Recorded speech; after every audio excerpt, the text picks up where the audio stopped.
وصل ل1000 نبدأ بإذن الله.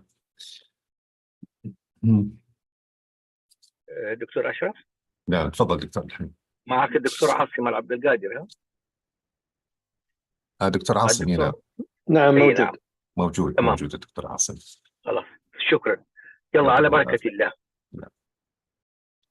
بسم الله الرحمن الرحيم. الحمد لله رب العالمين والصلاة والسلام على سيدنا محمد وعلى آله وصحبه أجمعين. Dear colleagues, ladies and gentlemen, Assalamu alaikum wa rahmatullahi wa barakatuh. First of all, I would like to welcome you here in this series of events where we are going to shed light on the RSV burden in older adults. And this is in fact the third session of our series. And I would like to thank you for having this kind of interest to join us in this rich scientific event. And in fact, we have been privileged to have very unique leaders and expertise in the field of infectious disease and immunizations, and with a special focus on RSV. We have Dr. Asim Abdelgader, we have Dr. Mohammed Athenian, we have also Dr. Sami Eid, who are going to join us, inshallah, as they are going to contribute to the wealth of these informations that we are going to share it with you tonight, inshallah. But before we start, let me say a statement stating that our healthcare system in the Kingdom of Saudi Arabia is getting transformed to reinforce a very, very important element, which is preventive services. So a long time ago, we used to exert our effort just to treat a disease, but now we are moving to another paradigm of practice, which will be impacting, inshallah, positively the health of our community, which is the preventive services. And the preventive service, ladies and gentlemen, has been proven to be the tool to improve the health of our community and to reduce the financial burden on our healthcare system. So we have a new concept now in our healthcare system, transformation, which is a value-based healthcare.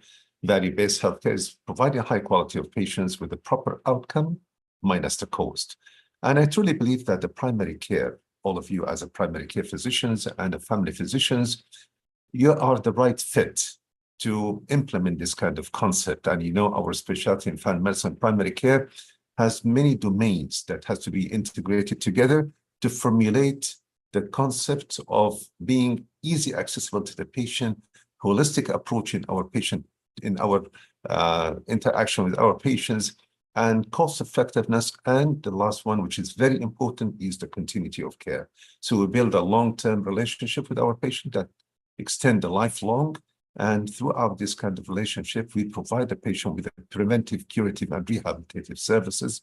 And that's why I hope that we have been reaching to the stage of trustworthy by our patients and our community. So whatever we say and whatever we deliver will be perceived positively by our patients. So the best part of family medicine practice and primary care is the preventive medicine. This is the bottom line that I would like to ensure in my talk. And we always say, dirhamu wiqayatun khayrun min qintari ilaj. And in fact, when we talk about wiqaya, the best tool to identify preventive services in terms of curbing the epidemics of many infectious disease is vaccinations. So the vaccine preventable disease reward to control the infection and to curb the epidemics. And that's fine, ladies and gentlemen. Today we are going to shed a special focus on one of those infectious diseases that we are encountering, in fact, but now we have more information, we have more tools to diagnose, and we have more elements to implement certain treatment vaccinations to tackle this kind of problems. So we remember in 2015 or 2013, where there was almost 5 million of the Saudi population, constituting 15% of the total population.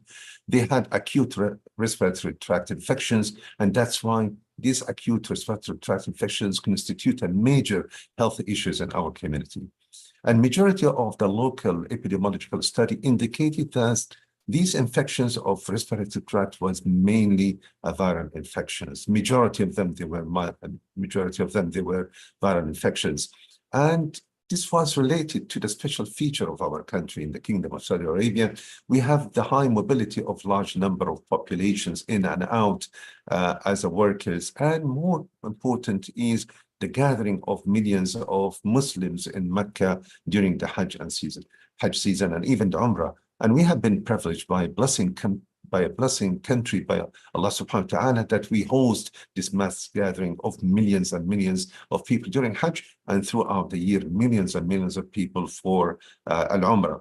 So the severe acute infections that we're encountering nowadays, and even during this kind of season of changing the weather from cold to calm to warm environment, usually we encounter the coronavirus, the influenza A and B, and the RSV viruses. So we can say broadly that the RSV viruses in older adults, they are the hidden annual epidemics that we have to learn, and we have to focus, and we have to allocate it all the resources.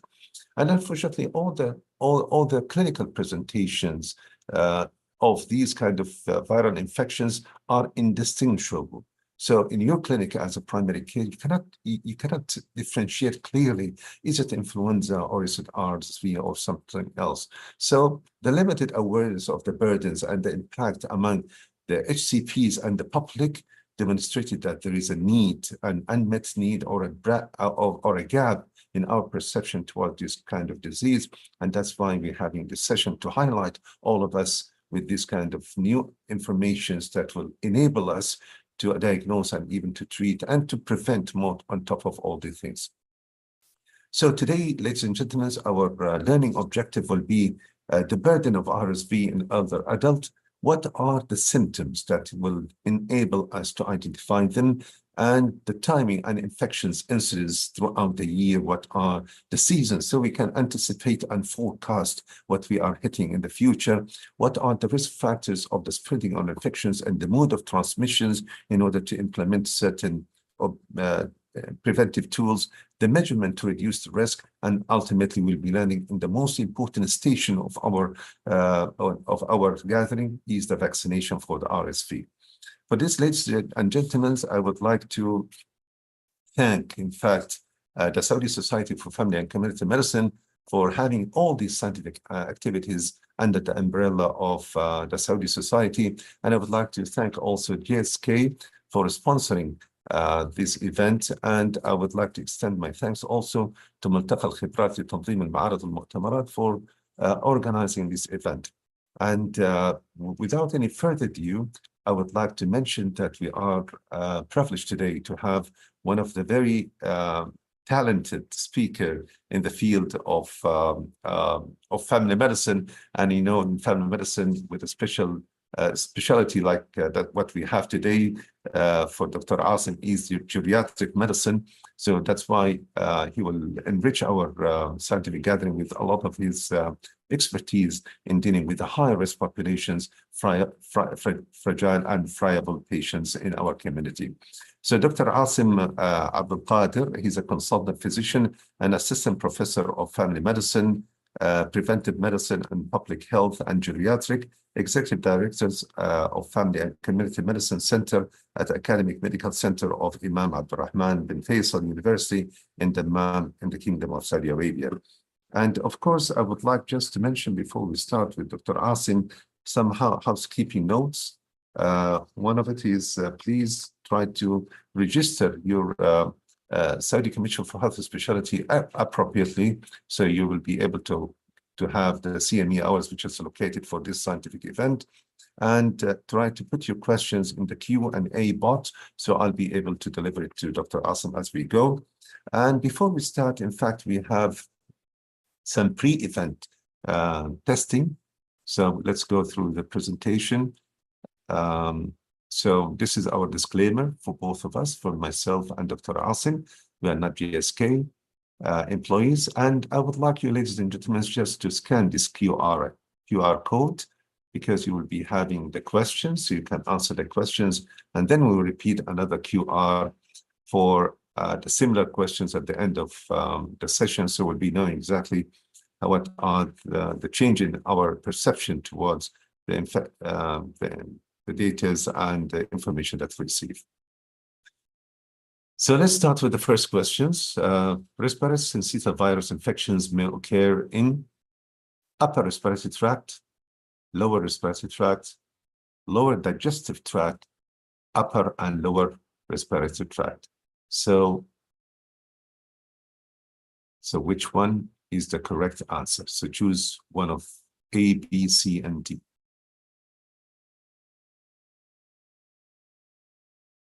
We'll go for the second question. All of the following groups are at increased risk of severe illnesses due to respiratory syncytial infection, except older adults, especially those aged 60 years or old, healthy teenagers, people with chronic heart or lung disease, immune-compromised people.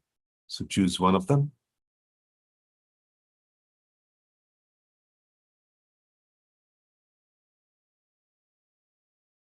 The third question is true or false. After full recovery from RSV infection, most individuals cannot get infection. Is it true or false?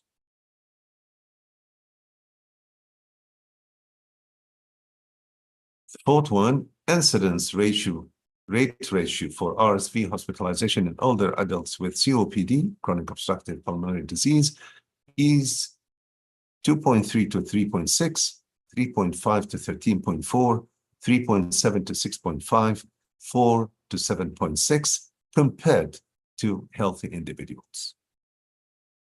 Which one is the appropriate ratio, incidence ratio for RSV?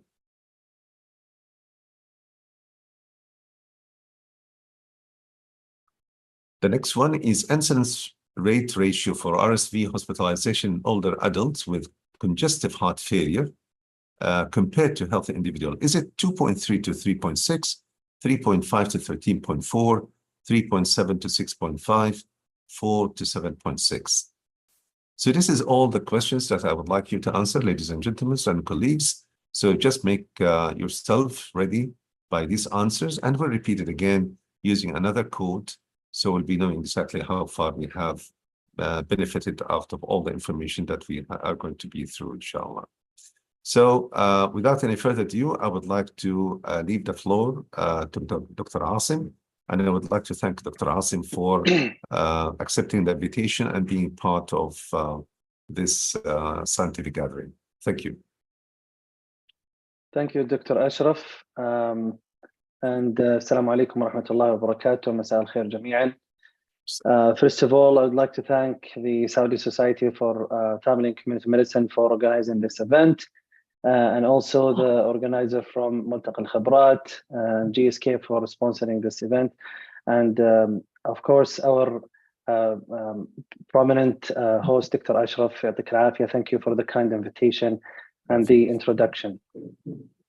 So starting with, sure. Bismillah. واضحة? Yes. Okay. So over the next, inshallah, less than an hour, I will be covering the following objective: the respiratory syncytial virus, or RSV, and its associated disease, and RSV with cardiorespiratory conditions. And we'll conclude with RSV diagnosis, management, and prevention. So starting with the RSV as a virus with its associated disease. It's important for us to know and understand that RSV, as similar to other viruses, it's highly contagious and it's associated with seasonal variabilities.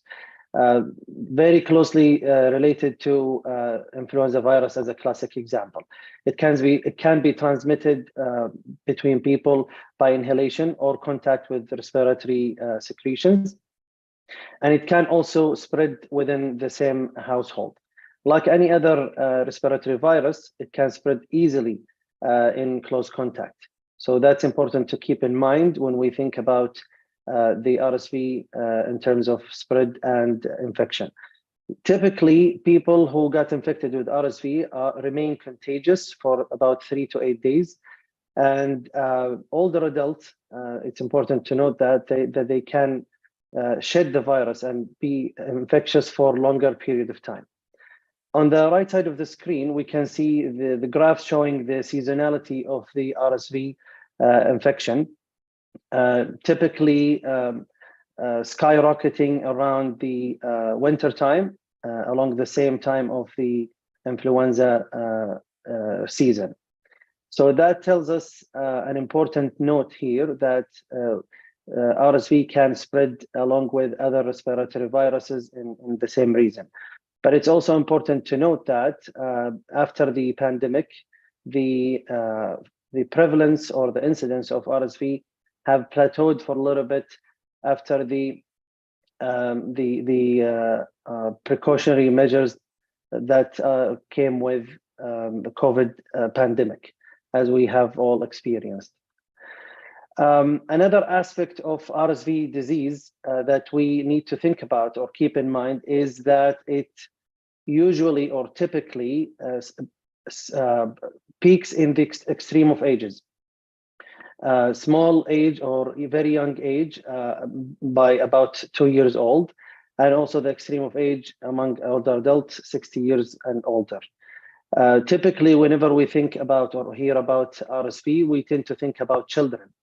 And that may trigger or may raise a point in our minds that since we probably get it, or most of us get it during childhood, we are probably immune against RSV. And that is partially true because like any other immune system, any normal immune system, it matures over time after getting exposed to certain pathogens and viruses. However, it's important also to keep in mind that this immunity is short-lived. So we lose that immune response and protection as we grow up into an older age, particularly above 60 years old. And that puts the older adult, especially 60 plus, at a higher risk of getting the infection and also getting severe form of the infection. The signs and symptoms of RSV infection in adults is very similar to the cold or flu symptoms, and but RSV can also lead to more serious conditions, not just simply cold. For example, lower respiratory tract infection like pneumonia, and also it can exacerbate concurrent or ongoing respiratory chronic conditions like COPD and asthma, as well as cardiovascular conditions like congestive heart failure, as we will discuss that in a few minutes. And most importantly, what alarms us about RSV, especially in older adults, is the high risk for hospitalization and unfortunately death in some situations. So whenever we think about an infectious disease or even any other disease, we try to think and understand the risk factors, especially for severe form of the disease. So RSV, in fact, severe RSV associated disease can be increased by older age, especially 60 years and above, and also those with comorbidities like respiratory conditions, like I mentioned, asthma and chronic obstructive pulmonary disease, COPD, as well as some chronic heart conditions like congestive heart failure, coronary artery disease, and other metabolic and organic diseases like diabetes and chronic kidney disease. These diseases are, as we all know, are very common in our society. So that should trigger an alarm in our mind that probably most of our community are at high risk of RSV infection. And last but not least is weak immune status, whether it's because of organic disease, the immune system is weak, or due to immunosuppressive medication to treat some other conditions. So here in this slide, we try to look into the annual burden of RSV here in this example in the US. We can see on the left side that RSV is the leading cause of hospitalization in infants and children less than 5 years old. And it accounts for about 60,000 hospitalizations and unfortunately leads to about 100 to 500 deaths annually. On the other hand, when we look at the other extreme of age, which is older adults 60 years and above, we would notice that it is also a major cause of hospitalization and mortality, accounting for about 177,000 hospitalizations and unfortunately about 14,000 deaths annually. And that we should keep in mind that RSV testing and reporting is considered underestimated and underreported. So the actual figures are probably higher than that. The other angle of the burden of the disease, we would look into, or these studies have actually has been carried out in high-income industrialized countries like North America, Europe, and Asia-Pacific regions. And they found, trying to estimate the incidence and hospitalization, they found that it accounts for about 1.6% in terms of incidence and about 0.15 hospitalizations. These numbers may look small relative to the overall population. However, it is estimated within the European region to account for about an incidence of 5.2 million cases of RSV acute respiratory infection and about 500,000 hospitalizations annually. And most importantly, if we look into the right side, the rate of in-hospital case fatality rate, the rate is alarmingly high, about 7%, accounting for about 33,000. So the point here is that the global RSV burden may be underestimated because of the under-testing and under-reporting of RSV worldwide.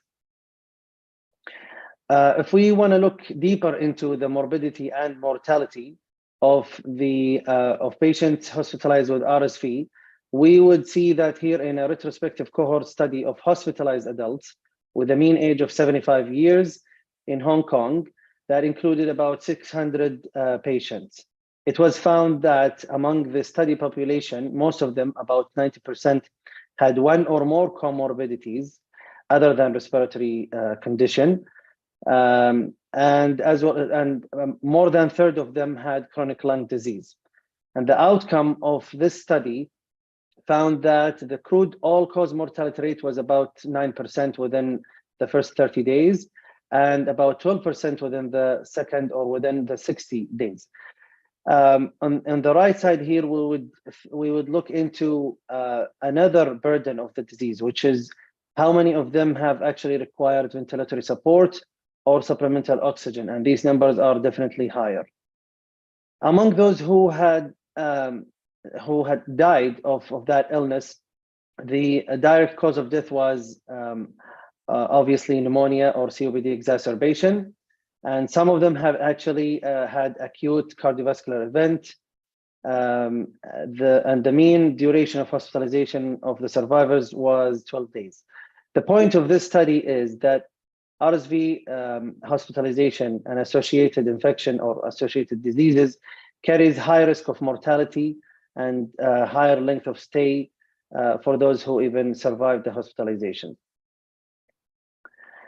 If we look deeper into the rates of complications and severe outcomes of RSV infection compared to the influenza, we hear more about influenza, and we probably have seen more cases of influenza based on testing or presumed diagnosis. And we will notice here that RSV infection and hospitalization had actually similar or even worse outcomes compared to influenza.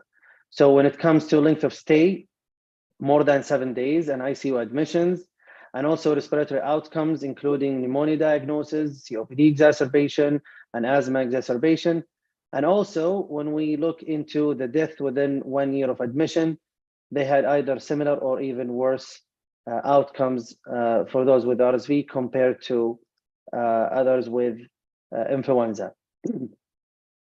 Here in this global prospective study that looked into the complications and mortality in adults hospitalized with acute respiratory infection due to influenza as well as due to the RSV disease. And we will notice here that lower respiratory complications and cardiac complications were significantly higher among patients with RSV compared to influenza.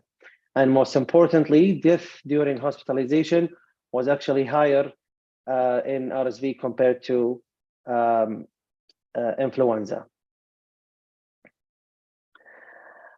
If we want to look into long-term impact of RSV infection, RSV carries actually a considerable long-term impact on functional status and quality of life.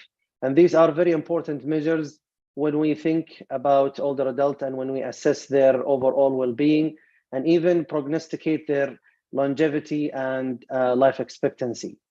And here on the left side, you can see that a study that looked into functional status among adults aged 60 years and above, hospitalized with confirmed RSV in New York back in 2017 until 2020, with the mean age of 74 years old. We will see that older adults hospitalized with RSV showed acute functional decline, with approximately 1/3 demonstrating a persistent decline at 6 months post-discharge. And that obviously leads to long-term complications extending beyond the hospital admission. For example, about 25% of them required professional home care, and also more than 26% required readmission within 3 months post-discharge, and almost 33% mortality rate within a year of admission, and this is very alarming. The RSV is associated with adverse effects on not only quality of life and productivity, but also social and leisure activity, impairment, relationship, whether it's within family or friends, emotional, physical, or cognitive functioning, and sleep. And especially in the field of geriatrics, these measures are very important and highly correlated with the longevity and life expectancy of human life. Here's another study looking into the functional and quality of life impairment in patients with RSV positive acute respiratory infection. And in summary, the RSV positive compared to matched RSV negative with acute respiratory infection, it has been shown that they had significant short-term as well as long-term quality of life implications. When we say short-term, we mean 2 to 4 weeks, and long-term for about a year. For this study that was conducted in Minnesota in the United States back in 2019 and 2020.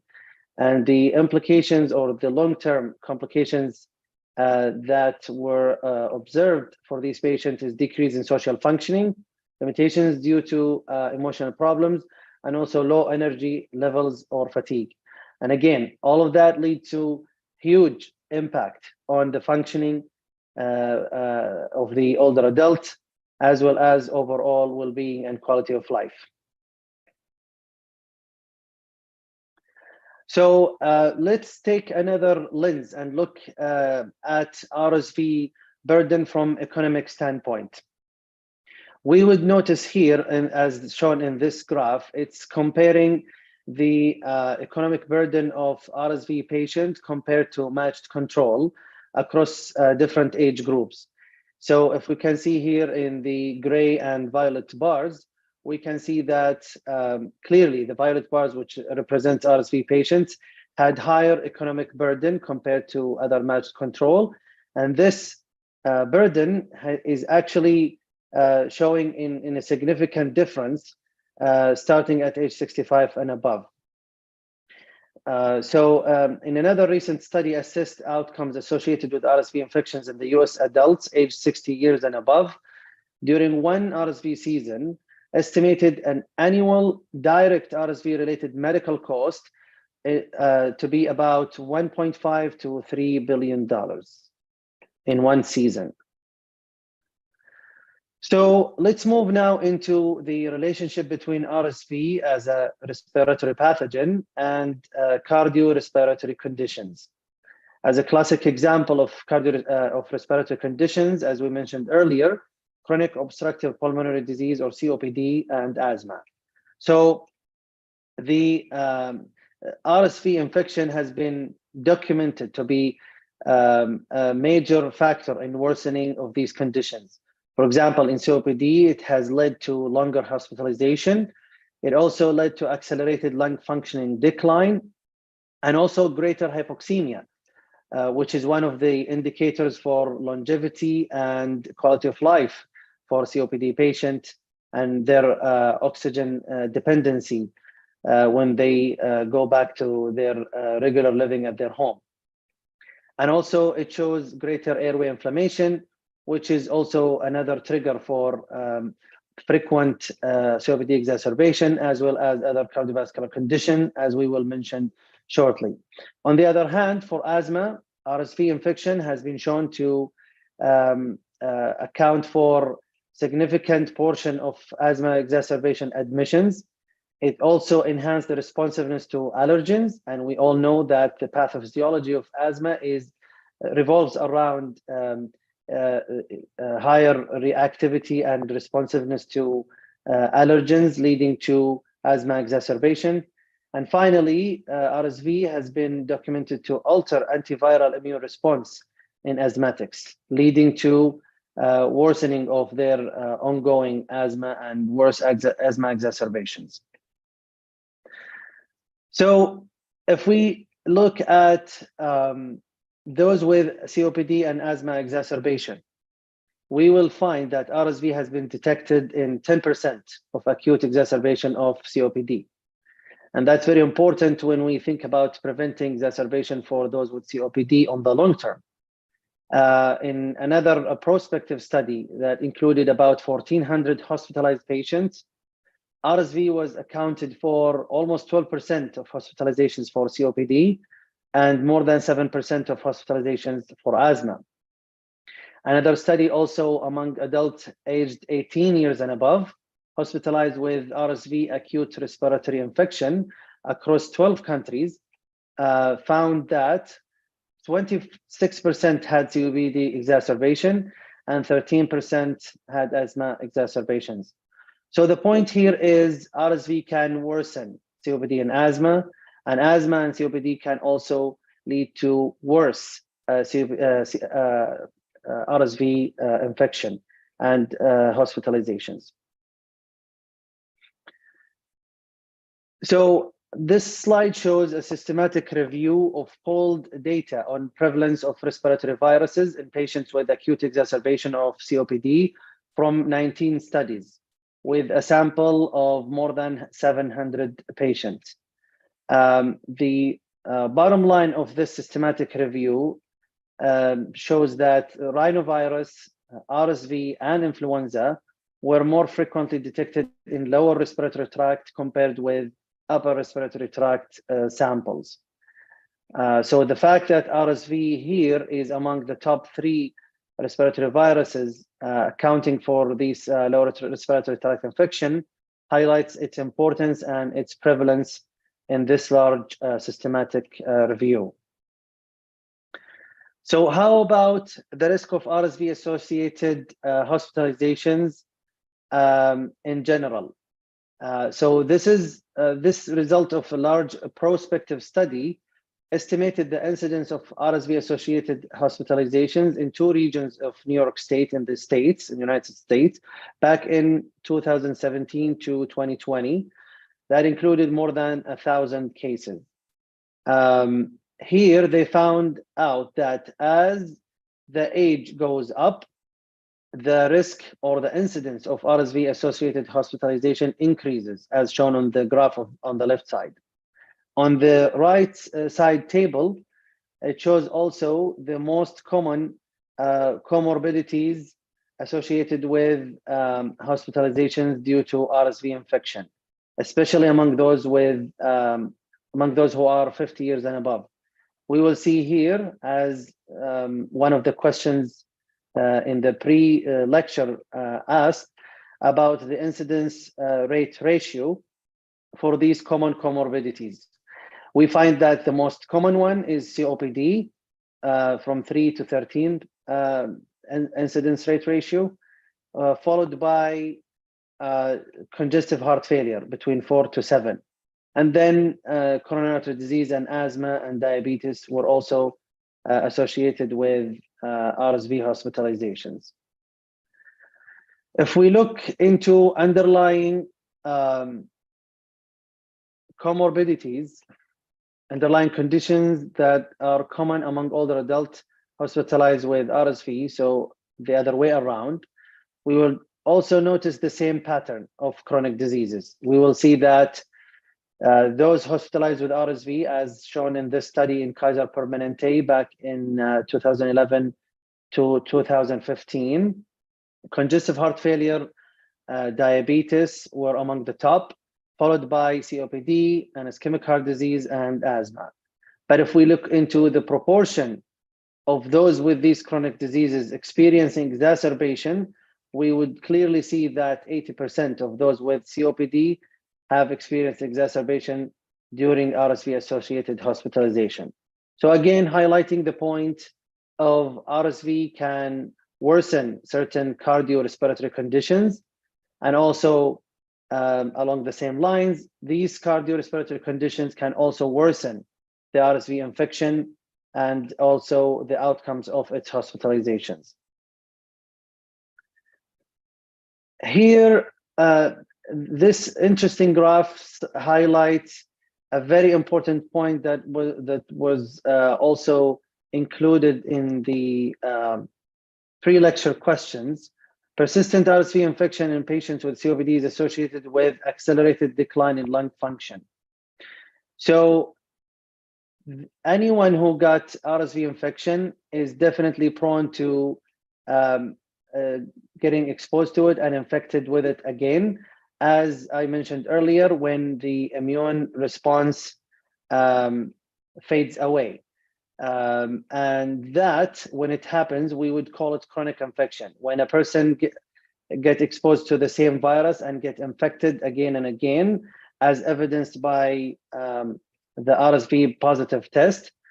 This prospective study shows very interesting finding that the consequence of RSV persistence in adults over 2 years. So in the graph on the left side, you can see as the RSV infection persists, the lung function decline also continues, as shown or as measured by the FEV1. So that again highlights the importance of prevention and protection, because even if you got exposed to it and infected one time, you may get infected again, and that for those with chronic lung disease may also lead to worse lung functioning over time. So in summary, for respiratory conditions, a take-home message here is that older adults with COPD and asthma are at increased risk of severe RSV disease.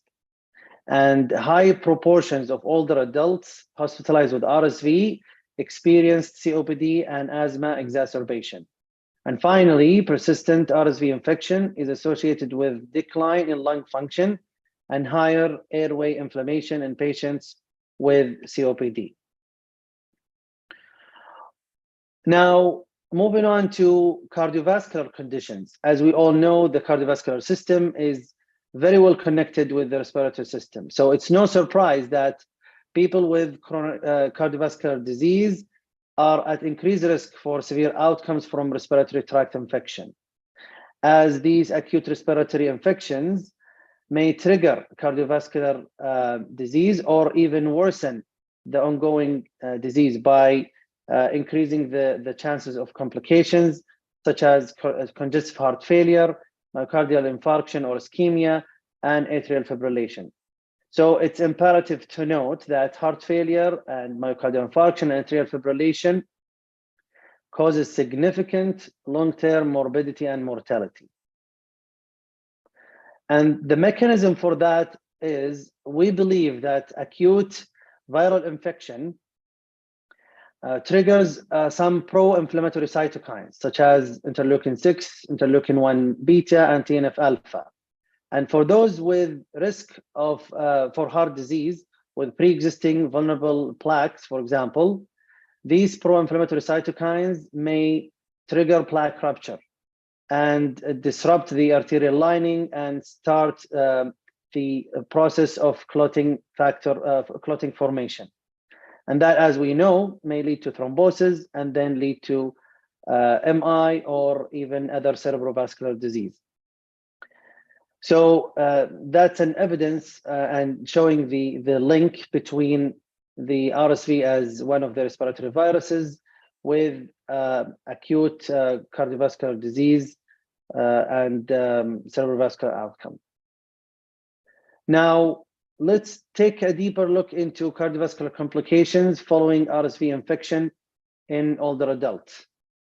The cardiovascular complications account for about 14 to 22% of adults aged 18 years and old and above.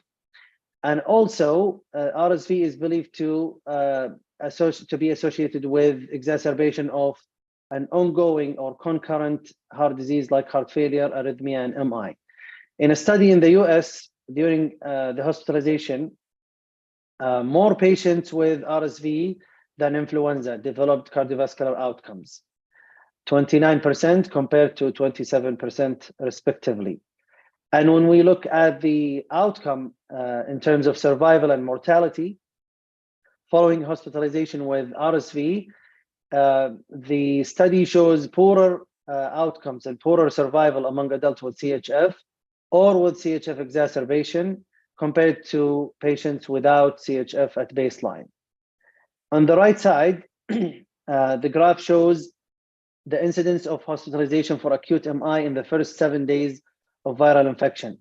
And here we can see RSV among the top causes compared to influenza and higher than other viruses in terms of triggering acute MI in the immediate period within the 7 days after hospitalization with the respiratory infection. Now, what about long-term complications or long-term risk of MI following RSV infection, especially in older adults? This study carried out in England that shows weekly observed admission for MI in patients aged 75 years and older. They estimated excess admissions attributable to RSV compared to influenza. So as you can see here on the left side, the estimated numbers, especially after 2012, 2013, and afterwards, the estimated weekly MI admissions are higher than those of or associated with the influenza on the right side. Now, we do understand the interplay and the connectedness between RSV and cardiovascular conditions. Now, this study or this diagram, this graph shows the adjusted rate for RSV-associated hospitalization by CHF status for more than 2,000 patients between 2015 and 2017. It clearly shows that as the age goes up, along with CHF, the difference is high. So there is high proportion of adults hospitalized with RSV have chronic heart disease, and also they have higher RSV-associated complications related to the cardiovascular system. And it is estimated that overall adults with CHF had 8 times the rate of RSV-associated hospitalizations compared with adults without CHF. And the risk of hospitalization also increased with age, as I mentioned. Now, what about the long-term or the ultimate outcome, which is the survival? So this study shows 1-year survival estimate following hospital admission with RSV among older adults. And it shows here in this graph on the left side, higher survival rate among those with no CHF at baseline. And if they had baseline CHF with exacerbation, the survival rate goes down as we go in time over 12 months period. So older adults admitted to hospital with RSV and baseline CHF have poorer acute and long-term survival compared with those without baseline CHF. So to summarize the cardiovascular conditions with RSV, we would say the take-home message are RSV may cause cardiovascular complications in older adults, including CHF, atrial fibrillation, and myocardial infarction. Older adults with CHF or coronary artery disease are at increased risk of RSV-associated hospitalizations than those without. And finally, 1-year survival rates following hospitalizations with RSV are poorer among adults with CHF or with CHF exacerbation. Now, moving on to the second objective, and I think with that, we're more than halfway through our talk for tonight. We will briefly discuss diagnosis, management, and prevention of RSV. So it is practically and clinically important to know and to understand the importance of testing and diagnosis of RSV in adults. The reason simply because when we diagnose, or when we test and diagnose early, we will have a better chance for isolation and limit the chances of infection and spread of the infection. And it also informs our clinical decisions when it comes to implementing early interventions that may improve the outcomes, especially in older adults. And also it helps us as physicians to improve counseling of patients and their families about the prognosis of the disease itself or the outcome of hospitalizations. And obviously it reduces the inappropriate use of antibiotics. Instead of assuming that it's a bacterial infection and prescribing antibiotics, if we have a confirmatory test that this is the really viral infection, we will not be prescribing antibiotic for those patients. Here is some interesting study that asked infectious disease patient carried out in the States, found that those infectious disease doctors caring for adults with acute respiratory infections, less than 50% of them, they would order the recommended RSV testing, especially for community dwelling older adults or patients with COPD exacerbation. And in a similar line, primary care physicians were asked the same question, and 57% of them responded that RSV is rarely considered as potential pathogen in patients aged 50 years and above with respiratory disease. And the majority said that they do not test for RSV. So taking that into consideration for diagnosis and management, I think it highlights the importance of prevention. Because as we know, for most, if not all viral respiratory infections, the mainstay treatment is just supportive care.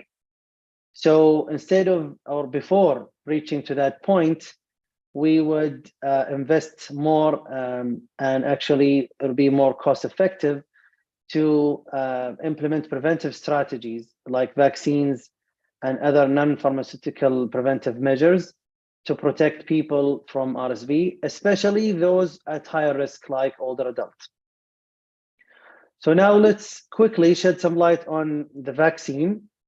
So the RSV vaccine designed for older adults, approved for those who are 60 years and older. Just a quick highlight on the structure of the vaccine and how it is designed to be more effective. It comes with an antigenic part and a adjuvant system to induce robust humoral and cellular immune response.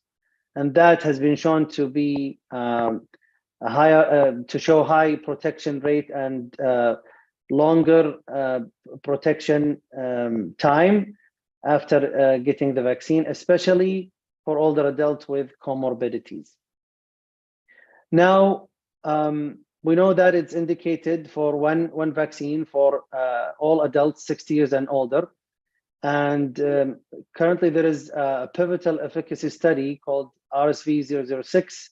It's a phase 3 randomized placebo-controlled multi-country study trying to demonstrate the efficacy and safety of single and annual revaccination doses in adults aged 60 years and older. So in this study, they are looking into two endpoints. The primary endpoint is to demonstrate the efficacy of the vaccine in the prevention of RSV, lower respiratory tract disease in adults 60 years and older during the first RSV season. And the secondary or confirmatory endpoint is to demonstrate the efficacy of the vaccine in the prevention of RSV, lower respiratory tract disease in the same population over 2 seasons, following a single dose and following annual revaccination dose. And the results so far are the first season analysis demonstrated that the vaccine provides high and consistent efficacy against full spectrum of RSV disease, regardless of RSV subtype. And the range of efficacy is between 82 all the way up to 95%.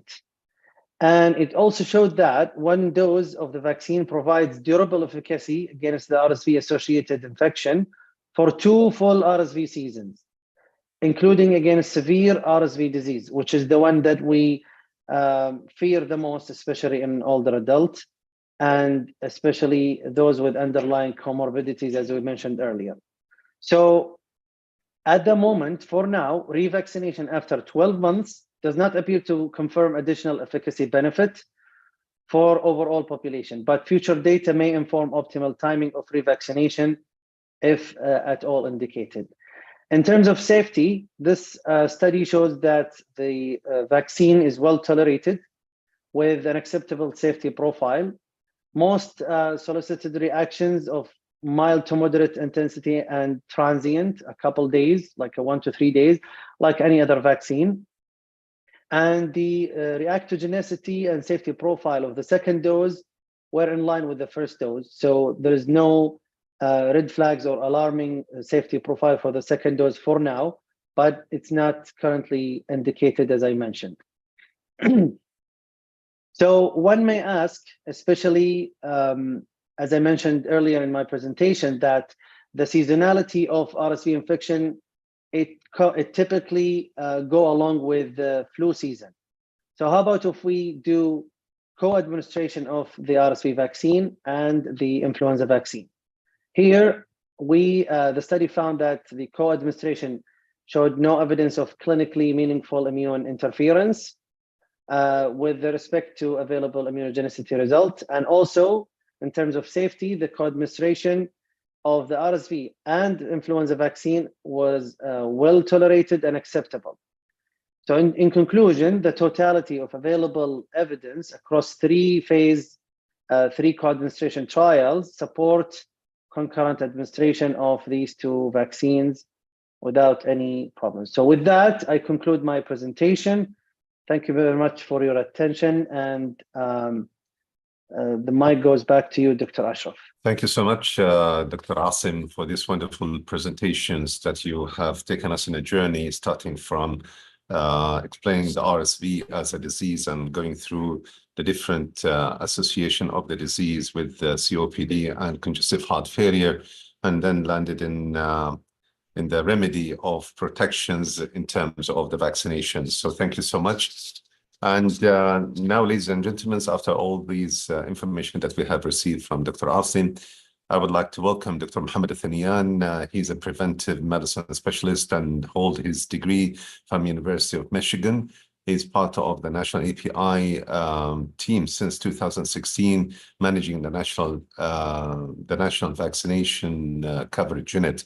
So I would like to welcome Dr. Mohammed and thank you for being here with us today. I would like to have your insight, Dr. Mohammed, regarding the availability of the vaccine. Now, we have heard that there is a campaign which was highlighted by Ministry of Health and encouraging all patients or all members in the community above the age of 60 to receive it, and it made available. And alhamdulillah, luckily, the Kingdom of Saudi Arabia is one of the 5 countries globally to implement this kind of advice and recommendation for the vaccine. So if you just can highlight on this, please, I would appreciate. So, assalamu alaikum wa rahmatullah. Good evening, everybody, and thank you for attending this session. Thank you, Dr. Asim, for such an informative presentation, and thank you, Dr. Ashraf, for introducing me. Yes, RSV vaccine is available in Saudi Arabia, thankfully, for the efforts of higher authorities, Dr. Abdullah Asir, Dr. Muslim, Dr. Halima, from the Ministry of Health, health. It's available free of charge. I think as Dr. mentioned in the presentation, that there is a burden of the disease affecting older adults.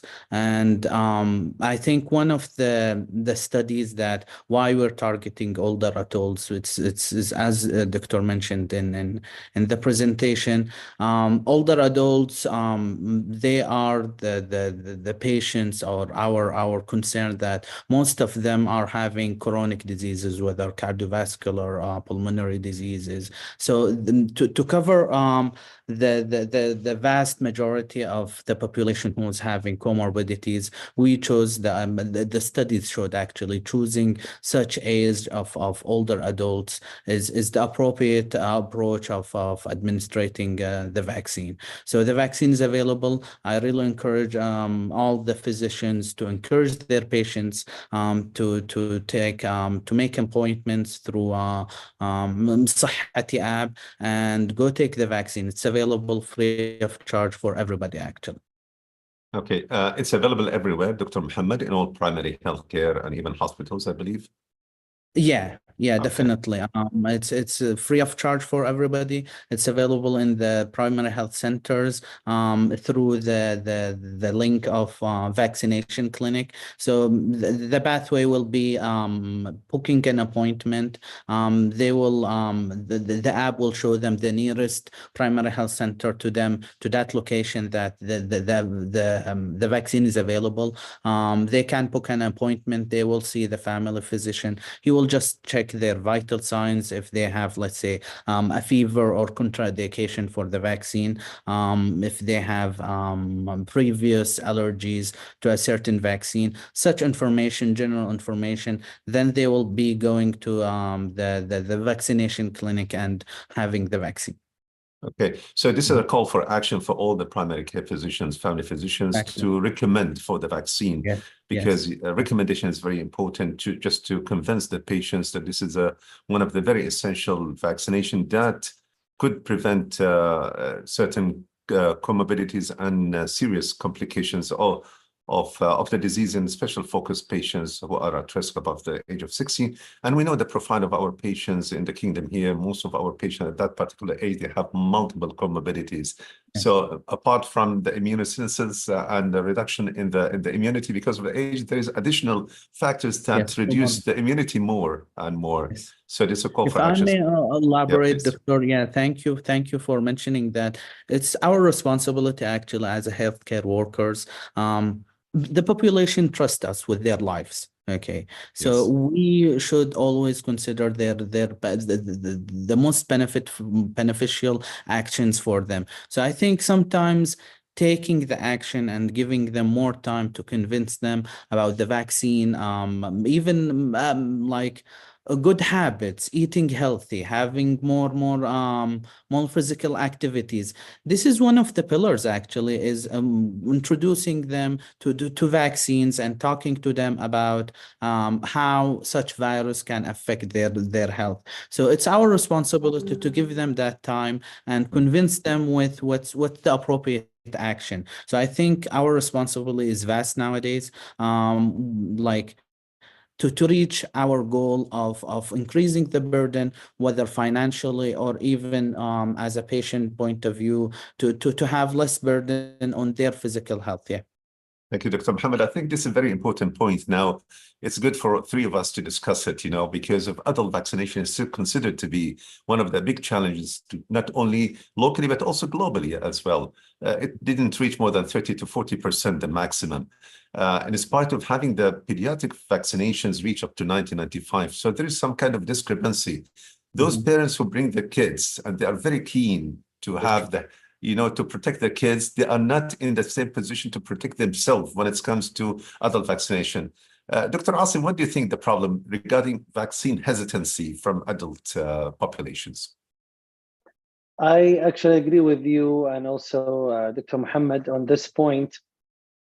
The hesitancy among adults in general and older adults in particular, I think it rooted into the culture in multi-aspect. One is that the idea that vaccine is only for children and there is no need to take any vaccine in adult life. That's one. The other one is with all of the misconceptions circulating around, especially after the COVID pandemic and the COVID vaccine. Now, the picture is very confusing to patients. They think all vaccines are similar to COVID, for example. I think from practice and also evidenced by the literature, I'll share some ideas how to convince adults, especially older adults, to get the vaccines. Instead of talking to them about the benefit of the vaccine and the potential harm of not taking the vaccine, I would go directly into sharing stories related to that. For example, I tend to start my clinic offering the vaccine to, let's say, a 60-year-old man, for example. I tell them one thing. Would you like me to get you the flu vaccine, for example, today? And if they say no, I tell them, I think it's a good vaccine. I got it to my parents. I myself got it, and I also give it to my children. Then we carry on with our visit. We finish our agenda. And then before they leave, they come back to me and ask, you know what, doctor, I'll take the vaccine. So that's a very, I think, effective method, especially in our culture, where they have huge respect and belief to the physician. And also when you share a real time and also very, close story to yourself, it will have a higher impact. Oh, the other, yes. Yes, go ahead, Dr. Asim. Yeah. So that's one method. The other method is trying to elicit or explore their misconception. So when I offer that to them and they say no, I ask them why. I wonder. So whatever they say, I don't start defending or start carrying out a debate or something. I just take it into consideration. And throughout my conversation with them, during the same visit or even the following visit, I try to tackle that misconception and present the counter argument in a very friendly way. And by the way, in our culture, in Eastern cultures where we have high power distance culture, people tend to respect the physician, not only recommendation, but also order. Some patients, they are not that interested in carrying a conversation, for example, carrying out a conversation about the vaccine. But if they hear a strong recommendation, a strong message from their doctor, hey, especially if they have long-term relationship and they have full trust in you in a lot of things, you can just tell them directly, Abu Flan or Flan, لازم تاخذين الفاكسين اليوم، لازم تاخذين التطعيم. A lot of them, they just follow. Yeah. Thank you so much. This is the point which I would like to enhance, because this is the way of my own practice. I'll give an example. If a patient with diabetes, he finishes consultation with me and he's due for the vaccine, for example, I'll tell him, now we have finished the consultation, everything is clear. You will do the hemoglobin A1C after 3 months. I'll give you the refill medication today. You will take the vaccine for pneumococcal herpes zoster and so forth, and I will refer you now to the ophthalmologist to check your eyes. So I will integrate, the vaccine within the management plan, so it will be a solid statement. So there is no doubt that it's a valuable consideration during the consultation. And then we will open the dialogue, whether he has some kind of concern, we go along with it. But it will be a solid recommendations that it's mandated to have this, the way I'm giving you the other modalities of the management of your whole problem. So it works sometimes. But again, I think, Dr. Muhammad and Dr. Asim, we did not, we are not so much trained for counseling, for those vaccine hesitancy counseling. It's not implemented well to save time and to gain the outcome that is desirable, to change the patient from the pre-contemplation to contemplation state, and to convince them that this is a real problem. So I think this is one of the unmet need in our clinical practice to improve our clinical skills and communication skills to tackle this problem. Yeah. Dr. Muhammad, where do you think that we are going to have this vaccine in the coming future, the RSV vaccine? Is it going to be annual? And is it going to be implemented in the adult vaccination program? So what is your insight on this? So yeah, the adult immunization in general schedule, as you mentioned, it's not just in Saudi Arabia that it's how to say it, it's not very formed program. There is efforts. Alhamdulillah, we're considered one of the advanced countries to have an adult immunization schedule program and coverage. So the RSV is already there in the schedule. It's been added. It has been added actually to the schedule. Yes, I can say there is limited amount. So we are looking at with the help of the family physicians now. We recruited. I can say it's not less, but it's not high. Okay, that we are checking how is the uptake for now, and according to our efforts and with the family physician at the primary health center, we're always tracking how is the uptake. If we see a good uptake, actually, we are going to recruit more of the vaccine, so to cover as much as we can. So this is, we can say, this is a pilot purchase nowadays, and seeing how it goes on from this point. We have actually a successful campaign, which was highlighted National Herpes Zoster. Do you think that RSV will be perceived the same way of the great success and attraction to those people in the community? I think from my point of view, I think doctors are actually more they have more convinced or more convincing communication of way of communication for RSV more than herpes zoster, honestly. I think this will be the uptake will be higher than herpes zoster from my point of view, because how doctors are seeing the disease is different than herpes zoster. Herpes zoster, mostly from what I saw, that the experience of the disease and the virus itself between the community is more influential than the speech of doctors at the clinic. But RSV and the in general respiratory infectious diseases, doctors are always eager to talk with patients about them. They are afraid of such viruses. So the communication and their convincing way are more prone to advise patients about the vaccine. So I think it will be actually, the uptake will be higher than herpes zoster. Inshallah, let's hope for the best. Dr. Asim, you know that currently we are in a season that I'm sure that you witnessed it in your clinic, and all of us, we are encountering it. Multiple cases, a lot of cases of respiratory tract infections, most probably, most of the time it's upper respiratory.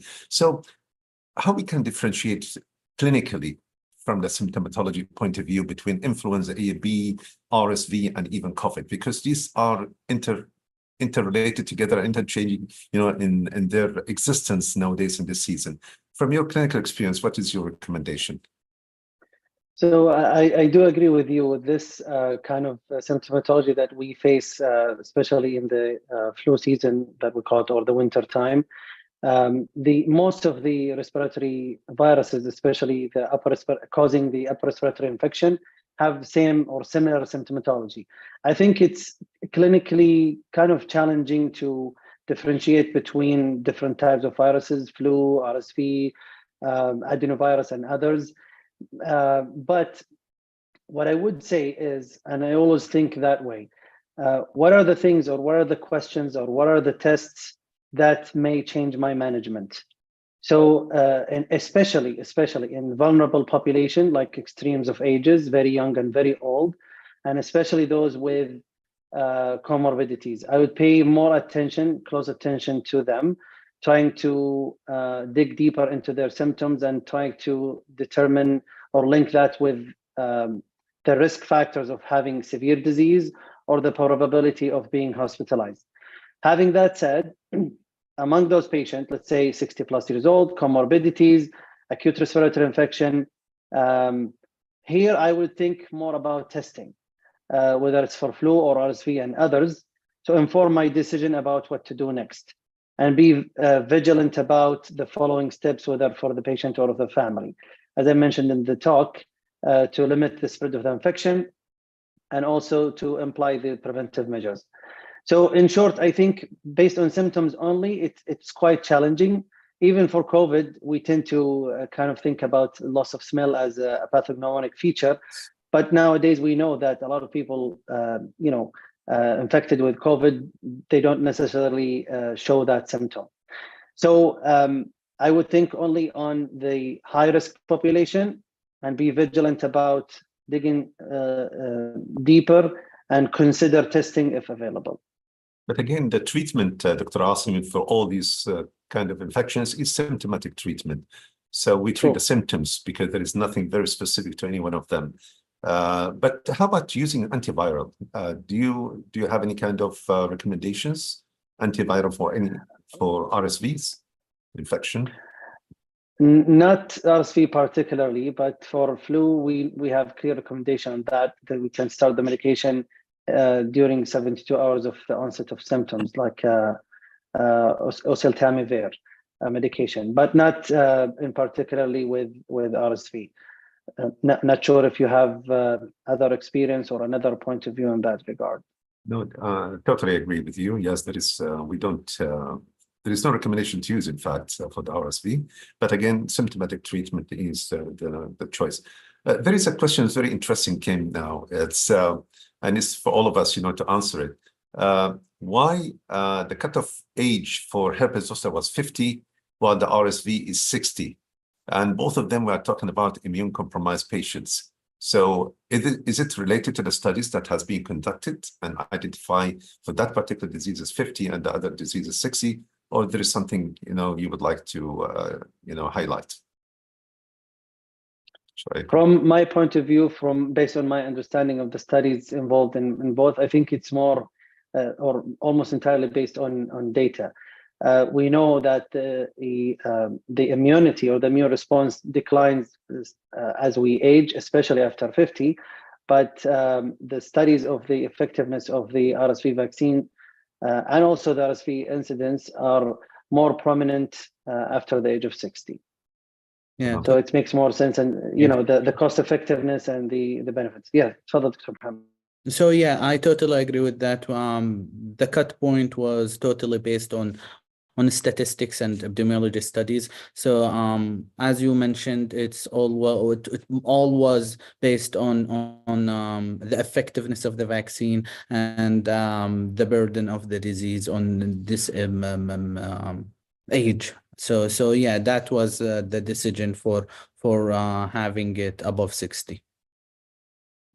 I totally agree with this. Dr. Asim, there's a question you mentioned in your presentation, the association between congestive heart failure and COPD with RSV infections that increase the mortality and there will be a long-term low survival rates. But how about those people with diabetes type 2 and chronic kidney disease? If there is any associations for the similar risk of the CHF and COPDs? Yes, based on the studies that I have shown, yes, diabetes, CKD are considered risk factor for severe RSV and also prolonged hospitalization or poorer outcomes. Now, the numbers are relatively less than CHF, COPD, and asthma, but it carries a considerable risk. The scientific or the pathophysiology behind it is very likely related to the fact that diabetes weakens the immune system as well as CKD as well. And at the molecular level and the immune system level, it weakens the immunity, the risk of getting the vaccine and the risk of experiencing a the risk of getting the virus or being infected with the virus and having severe form of the disease and hospitalization is relatively higher. So yeah, the risk is there and it's considerably significant, but it's relatively less than CHF and other respiratory conditions. Thank you so much. Dr. Asim, you mentioned regarding the RSV vaccinations. that it's effective, efficacious, safe, tolerable, and all the things. So just let's highlight some other points regarding the vaccine. How long is the protections that is estimated to have by the vaccine? And is it an annual vaccinations, or it covers 2 seasons or more? This kind of, and if the patient has an RSV infection, how long we should wait before we give him the vaccine? The similar questions that we had it for the herpes zoster, in fact. Yep. So the data that we have currently shows that the effectiveness of the vaccine remains or continues for 2 consecutive RSV seasons. Now, as I mentioned earlier, it is now being studied how efficacious is giving another vaccine after 2 seasons, let's say in 2 years or more even. But we don't have any clear data yet. So, and that's why the recommendation is now to give it 1 time and monitor afterward and waiting for further data. With regard to the second part of the question, like any other viral illnesses, we tend to avoid administering the vaccine during the febrile stage or during the infective stage, which typically takes 3 to 5 days, at max maybe a week or 2, when the person comes or goes back to their baseline health status, even if they still experience some of the post-viral symptoms like cough and some, sputum production of that's not considered a contraindication. But we would avoid the acute stage of the illness so that, the vaccine will have its chance to interact with the immune system in a proper way to induce the immunity. How about the co-administrations with other, you mentioned there was a clear data regarding influenza and RSV. How about the others, vaccinations, pneumococcal, meningitis, and herpes zoster, and others, which is related to the adult vaccination as well?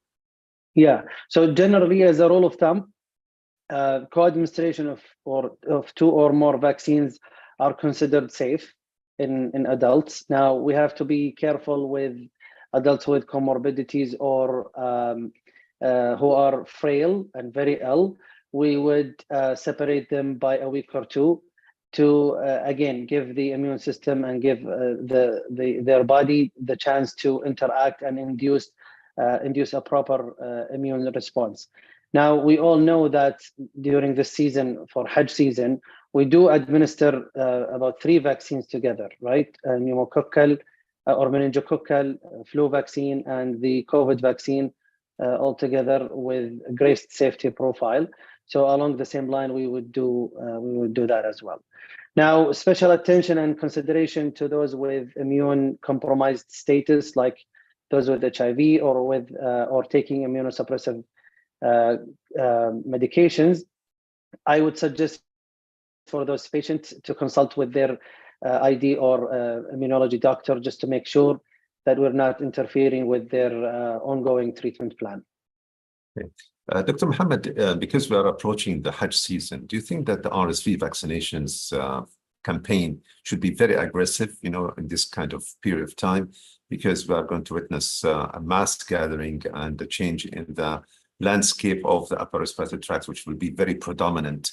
So any initiatives will be taken by Ministry of Health, to reinforce this kind of vaccination? Honestly, yeah, concerning RSV, maybe we're still starting the vaccine, so we don't know how's the acceptance and the uptake. So there is no focus on RSV per se, as much as the influenza and COVID-19 vaccines. So yeah, there is definitely the fear is always from visitors from outside of Saudi Arabia. Thankfully, the vaccination coverage is considered very well in Saudi Arabia, but always we're afraid of the imported infections. So the recommendations for visitors from outside of Saudi Arabia is only the 3 vaccines: influenza, COVID-19, and the meningitis until now. So until now, we're not considering RSV campaign to be it's going to be be a normal campaign. We're just looking how we don't want to have an influence of other factors to see an actual how is the acceptance and the uptake for RSV, and based on that data we will decide how to go forward from there. Excellent. Thank you. Well said, Dr. Mohammed. Dr. Asim, we know that RSV infections is related to two extremes of age, in pediatrics and elderly populations and adults. But how about those who are less than 60 years of adults with multiple comorbidities and immune compromise? If there is any kind of recommendations to have the RSV for them the way we did with herpes zoster? For now, the approved FDA indication and recommendation is for those who are 60 years and older. But thinking about protecting those who are vulnerable with comorbidities, as you mentioned, at age earlier than 60 is a good idea, a good point. We could think or focus on other vaccinations, as you mentioned. We could make sure that they are immunized against influenza, herpes zoster, pneumococcal, if they are diabetic, and so forth. And as we enhance their immunities against multiple respiratory pathogens, I think we are doing a huge favor for them. As we wait for further recommendations or further data to support vaccinating those who are younger than 60 or 50 plus, with the RSV vaccine. Okay. The last question, Dr. Asim, you mentioned in our RSV infections will cause decline in the lung functions. So is this decline is reversible if it's if the infection is treated, or it's irreversible if there is any kind of fibrosis, for example, the way we witnessed with COVID? That's a good question. So the study that I mentioned was focusing, or they included patients with COPD, and the decline in lung function as evidenced by the FEV1 was consistent with the persistence infection or chronic infection with RSV. Now, what happens after that? I do believe that it depends on the lung reserve, which is based on or depends on the chronic condition itself. So depending on the stage of the COPD, if they are stage GOLD 1 or GOLD 2, they may have better outcome, especially with good treatment, good cardiopulmonary rehabilitation. But if they do have an existing and concurrent advanced COPD disease, I think they're more likely or they're highly susceptible to fibrotic changes and long-term complications with harder or even longer term for return to baseline or recovery. So in some, I think it depends on the chronicity of their ongoing or chronic respiratory illness, and the preventive or the treatment measures afterward, especially when it comes to cardiopulmonary rehabilitation. If they recover faster, they will probably have better long-term outcome than others who don't. Okay, excellent. So I would like, before I go for the last questions to Dr. Mohammed, please, ladies and gentlemen, just scan this QR. So this will be the other set of the questions that I would like you to answer, just to see how much we have improved in our perception towards the information that we share with you in this event. Dr. Mohammed, regarding the availability of the vaccine, alhamdulillah, يعني بفضل الله سبحانه وتعالى ثم بفضل حكومتنا الرشيدة وتوفير اللقاحات بالمجان لكافة يعني for all the community, still we have a problem of approval of these vaccinations by the insurance company in the private sector. طبعا the private sector is it's growing very extensively nowadays, and they are participating in the massive coverage along with Ministry of Health. So we're still missing this part in the vaccinations of adults, the coverage and the approval. So any comment on this? Any plan in the future? So, sorry. Hold on. So regarding the insurance companies, actually, thankfully it was a huge effort to include it from I'm talking about the pediatric vaccines. It's free for charge. Even the insurance is the idea of the insurance is clear, and it's already included. The adult immunization, we're still working on it. We added actually some of the vaccines, but not all of them, to be clear about it. There is still the debate and the discussion about adding them. The efforts are there. We're working on it to all the vaccines to be included and within everybody's insurance. Actually, whoever has a medical insurance, we're working on adding all adult vaccines as the insurance. Now there is the influenza and COVID. Successfully is under the insurance. So whoever going to take the vaccine, it will be included in their insurance. Other vaccines, we're still working on it. It's mostly actually legal issues. So we have our partners at the Ministry of Health. They're working on it with us. We're pushing forward to it. And I really think that it will happen. It may take time, but it will happen eventually, inshallah. Yeah, thank you so much. But I think it's still our role as a primary care physician and as a physician, we should promote the recommendations whatsoever, because this is our part, this is our commitment, this is our responsibility and accountability as well, not to have that particular patient who is required this vaccination leave our organization, whether it's a primary care or even hospitals, without having it, because this will be counted as a missed opportunity, and it will be counted as a failure from our side to secure the best interest for our patient to have this kind of preventive services left behind. Well, Yes. to clear the idea, this is happening in other vaccines, and I think it's feasible to do it as well. Doctors who knows and they care actually for their patients from the private sector, they're referring their patients, like even in their session, they're doing the appointment, they're checking booking the appointment in the primary health center. So actually the patient or the visitor, he's consulting with his doctor in the private sector and going to the primary health center, the governmental primary health center, and they taking the vaccine. So talking with the patient, whether he's having an insurance or not, whether he's going to the private sector or not.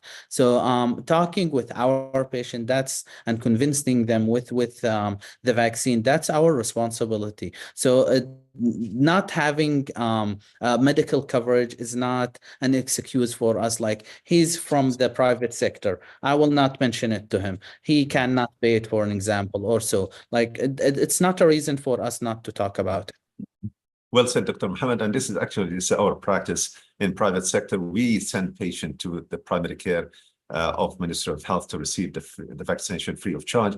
But we are looking in the future how we can collaborate between the government sector and the private sector in terms of Ministry of Health and the private hospitals to have the vaccine supplied to the private hospitals under the name of Ministry of Health and delivered free of charge for all the patients, because there is a huge number of patients in the community. They are not reaching the government sector, and they are preferring to come to the private sector because they have their insurance, but they are missing this point of eligibility to have the vaccine free of charge. So I think this is a kind of collaboration between the two sectors to manage the problems in total, and it's a national gain that we would like to achieve at the end of the day by this kind of collaborations.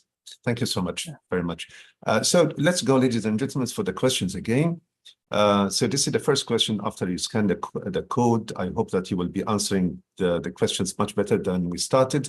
So the respiratory syncytial virus infections may occur in upper respiratory tract tract, lower respiratory tract, lower digestive tract, and upper and lower respiratory tract. So the answer is upper and lower respiratory tract. So the RSV infect both of the tract, the upper and the lower. It's not only the upper and lower.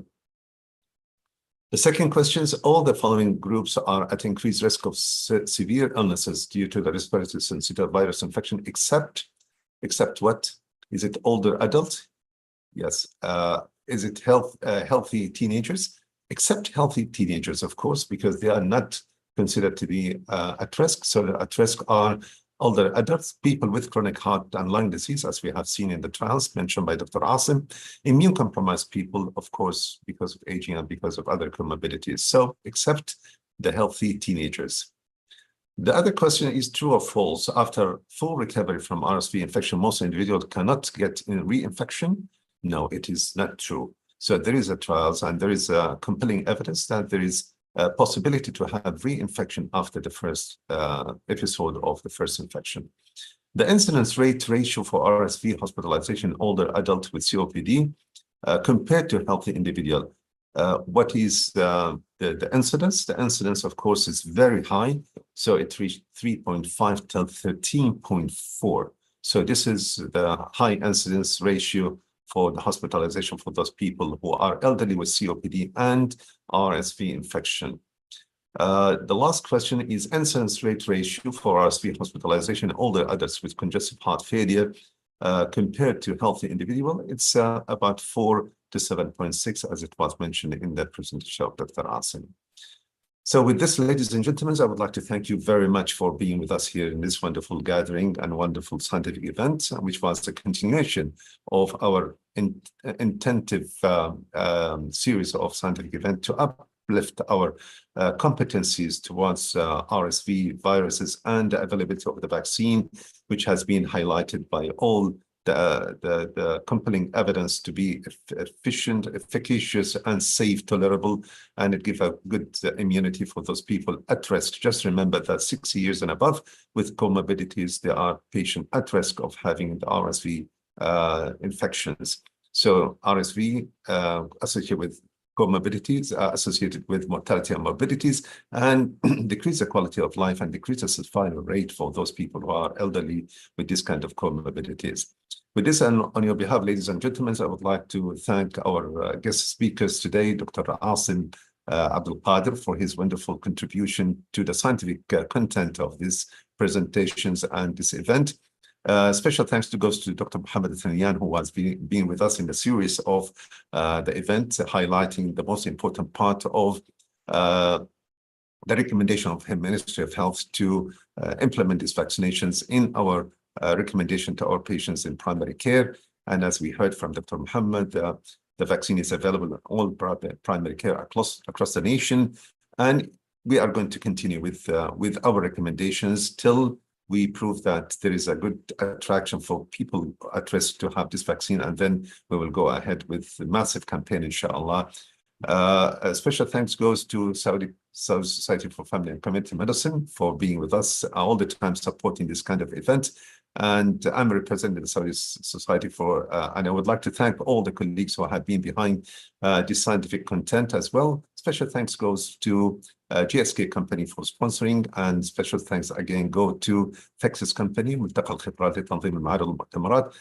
Thank you very much for all of you all together. Hope that what we have learned today will be quite enough for us to secure a very competent practice in convincing patients for the RSV vaccinations and convincing ourselves regards our responsibility and our commitment to safeguard the health of our patient, nations, and community. With this, ladies and gentlemen, I would like to say goodbye. Assalamu alaikum wa rahmatullahi wa barakatuh. عليكم السلام ورحمة الله. يعطيكم العافية دكتور محمد, Dr. Asim. I really enjoyed. I learned from you. ما شاء الله تبارك الله. Thank you very much, Dr. يعطيكم العافية إن شاء الله. نلتقيكم على خير إن شاء الله. في أمان الله. مع في أمان السلامة. الله. مع السلامة. في أمان الله.